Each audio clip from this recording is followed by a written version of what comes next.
புதுச்சேரியில் இருக்கக்கூடிய அனைத்து மக்களுக்கும் என்னுடைய வணக்கத்தை பணியோடு தெரிவித்துக் கொள்கிறேன். இப்ப நாம வாக்களிக்க போகிறோம். வருகின்ற ஏப்ரல் 19 புதுச்சேரியில் இருக்கக்கூடிய அனைத்து மக்களும் வாக்காளர்களும் நம்முடைய ஜனநாயக கடமையை ஆற்றப் போகிறோம். அதை பற்றிய ஒரு சிறு செய்தியை மட்டும் இங்க உங்களுக்கு சொல்வதற்காக தான் வந்திருக்கேன்.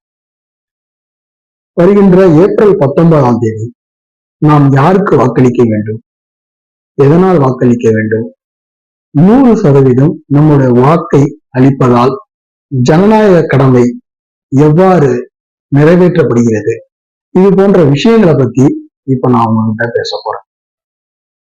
புதுச்சேரி மாநிலத்துல 2 மிகப்பெரிய கட்சிகளாக பாரதிய ஜனதா கட்சி